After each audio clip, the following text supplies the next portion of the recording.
Hi everybody, Bill here, still here. Bit of an update for you. Went to see my surgeon yesterday, Mr. Danko Kostadinov. Went to Princess Royal Hospital for his surgery. And yeah, it's really lovely to see him again. Right, going to start with an apology. When I walked in the room, first thing he did, he put his hands up to compare it with mine. His hands are actually smaller than mine, and I'm really sorry. He has not got big hands at all. He is in perfect proportion to the size of his body. He's a lovely chap, and he took it all in very good spirits, but he hasn't got big hands. I may have exaggerated the size of his hands for comic effect. Let's just leave it at that. Anyway, the good news is that the pathology reports have come back on the stuff that he has taken out of my body, and it's all good. In other words, I think what that means is that all the cancerous tissue has hopefully been removed from me, and there's enough good stuff left around it to heal up, and hopefully everything will be okay. So I think they've got all the bad stuff. And do you remember there was what he thought was an ulcer? It turns out that was part of a tumour that couldn't quite be seen by the MRI scan. So again, a good spot by you, sir. Well done. And so that's all good, isn't it? Very happy with that result. And the other thing I learned was that what I thought was my appendix scar, the sort of horizontal scar on my groin, it's not at all. What that is, it's the exit wound, if you like. So that's where they pull out the bad stuff out of you. Because this keyhole surgery, it's laparoscopic surgery as they call it, it's amazing. They just make a couple of small incisions and they're putting these sort of tubes inside and working sort of cameras and instruments through a tiny little gap. But of course all the stuff's got to come out, and that's what the wound is for there. So I think that's the only point at which hands might have entered my body in any sort of way, really. But I don't know. I wasn't there. I wasn't consciously there anyway. I suppose I was there. So I don't know how it works. But I just know that it's just absolutely amazing what they did, and I'm very grateful to them. So in fact, yeah, that scar is the only one that's left now with a dressing on it. And I was so hopefully on Saturday that will be removed. No, not Saturday. On Friday that will be removed by the ERAS team, the early release after surgery team. Yes, they will be coming back to take that off me on Friday, hopefully. I've got it wrong again. It's the Enhanced Recovery After Surgery team. Sorry. Come on to them in a little while. What else I want to say? Oh, pain. Yeah, pain. I am still in pain. I'm getting this shooting pain up my backside a lot, and this coccyx. Do you remember? It's like I've sort of bruised my coccyx. It's almost like somebody's been sort of lining up to kick me up the backside over and over and over again. It feels bruised. It feels bruised, and it's very hard to get comfortable. But I've found that sitting on an ice gel pack helps at the moment. I was sitting on a heat pad, but I think that's the wrong thing to do because that enlarges the blood capillaries and whatnot. So you want to sort of try and reduce the swelling, if that's what it is, and that's why ice seems to help. And paracetamol, of course, I'm carrying on with that. So yes, again, thank you, sir. You've done a grand job for me, and you're a lovely man, and I do enjoy meeting you. And of course, also in the room was Jackie. Jackie, one of the specialist colorectal nurse team, who are one of three in that team. That's Jackie and Colette and William. William I've spoken to several times, certainly early on in this process. He's a lovely phone man. He's very reassuring. And those three individuals, thank you for what you do too. You're so reassuring to know that you're on the end of the phone for me if I need some help and support. Sorry, I've got that wrong as well. It's the colorectal clinical nurse specialists. Next step, well, tomorrow I think there is a meeting on Wednesday where they will discuss my case, and the team surrounding me is going to discuss what the next steps are, and that will involve my oncology doctor, that's Dr. Harris.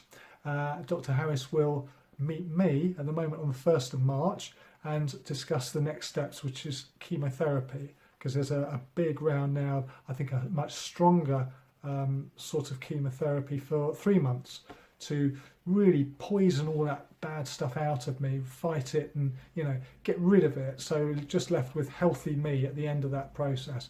So yeah, that's what will happen next. So they're going to talk about me tomorrow. My ears will be burning as they're doing that, I expect, especially as they are aware of my vlogs now. Yep. And some of the fun I've been poking at them is getting back, but there hasn't been anything nasty. I don't think. It's all been positive. I hope you guys know that I am completely behind what you're doing and very grateful for everything that you're doing for me. So if I'm poking a bit of fun at you, please take it the right way. And I know you've all got a good sense of humour, and thank you for that. Yes, so that's happening next. I was doing a bit of research myself today. Transplants, because I'd asked the question before. You know, you can put sort of transplants from pigs into your body. There's been experiments, haven't there, with hearts and other organs. And I was thinking, well, why can't I have a pig's rectum transplanted into me? And apparently in Israel they're doing lots of sort of experiments on this, and I don't know how they're getting on, but maybe that's the thing one day. I think the problem is it's the rejection. Your body rejects the foreign tissue, and so it has a bad effect. But it makes you think, doesn't it? And I was thinking what that would be like, having a pig's rectum instead of a human one. You know, what your poo would be like. Would it be normal? What animal would you choose to have? Would it be a dog? Dog poo is a bit like human, isn't it? Well, it is on the pavement round my way anyway. I mean, that would be a thing, wouldn't it? If you could have a dog's rectum transplanted into you. Amazing. I bet one day that's going to happen. But for now, I'm pinning my hopes on maybe just getting the reversal and that everything will be back to normal again. Yes, so I mentioned the ERAS team earlier on. I keep getting it wrong. It's the Early Release After Surgery team. I've got it wrong again. It's the Enhanced Recovery After Surgery team. Sorry. And Connie, and I know you're watching, Connie. Thank you, Connie. I hope you got that little thank you from me. And also the rest of the team, the ERAS team. Now I had Susan today came to see me. Also Tracy, the other Susan, Emma, and Lime Rose, of course. You people, especially Lime Rose, you've been out the most to me. Thank you for what you do, and thank you for all of these, because you can only, you can't reuse them. You know, lovely scissors. I'm thinking of starting a business. I could sell these. These are great. These are good for sewing. Not that I sew, but very useful they are. And yes, so I am going to get the final visit, hopefully, on Friday to remove that last dressing from the exit wound, and then I'll be able to shower freely. In fact, I'm going to shower from now on anyway freely, and just sort of dab dry that area. I'm allowed to do that now, and that makes you feel much more human, doesn't it, rather than a soldier wash at a sink. What else happened?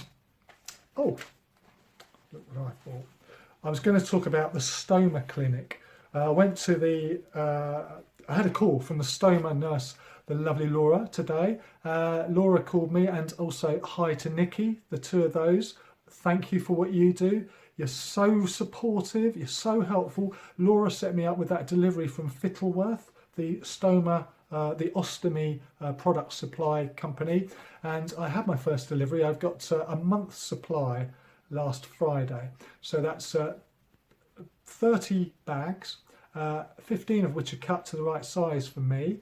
And I've arranged with Laura that I'm going to go back to their clinic next Wednesday, because they can cut some more to size for me, because the stoma is shrinking in size quite a lot, and I need to have a smaller hole in the bag for them to work properly.